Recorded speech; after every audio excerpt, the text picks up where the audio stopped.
Welcome back to Fox and Friends, everybody. Just weeks away from the conventions, we're learning that the Bureau of Indigenous Muslim Affairs is expected to hold a mass prayer and pro-Islamic events during the DNC. A group spokesperson said that everyone is invited to attend, but just who is this group and why is our next guest showing concern for the three-day event? The author of A Battle for the Soul of Islam, Dr. Zuhdi Jasser, joins us this morning. Good to see you, sir. Nice to be with you, Dave. Thanks for having me. All right, tell us exactly who this group is, BIMA, and why you are concerned.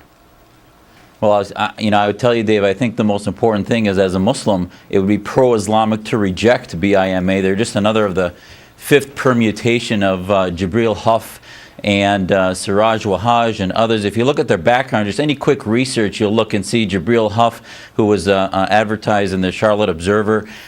He ran a group called the Islamic Political Party of America in 2008 as a spokesperson, and that's a group that basically has a mantra no different than the Muslim Brotherhood about Islamic State, about imposing Sharia, etc. And then you have Imam Siraj Wahhaj, who was the poster child for this event.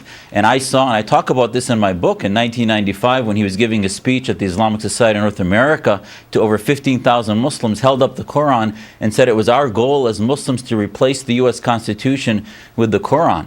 And these groups have links to Jamaat Islamiyya in Pakistan and have endorsed fatwas against the American military. So, I think it's time to say that, the DNC and its leadership should reject them and say they don't represent Muslims. And I hope Muslims, all the patriotic Muslims that are part of the Democratic Party, reject Jibril's group and realize that this is really a bad reflection on what the Democratic Party stands for. Well, what exactly is the relationship between the two, between the convention, between Democrats and the group we're discussing?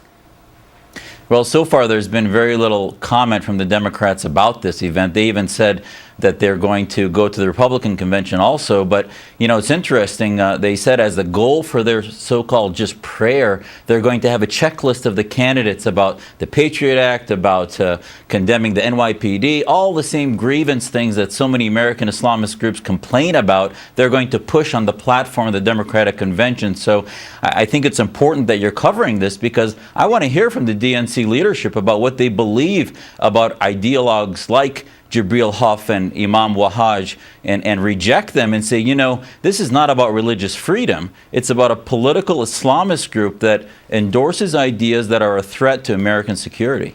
So exactly how much, we're not sure how much they embrace this group, embrace this movement, but you're saying they do have the right to deny their opportunity to hold this gathering?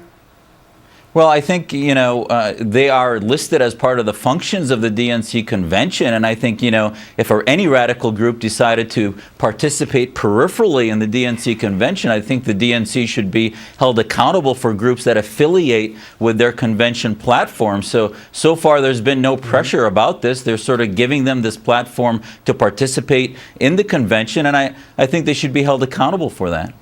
The author of A Battle for the Soul of Islam, Dr. Zuhdi Jasser. Thanks for being with us, sir. Have a good weekend. Thank you, Dave. Appreciate it. Coming up, a heartbreaking cry for help. A baby bear trapped in a whirlpool, rescued by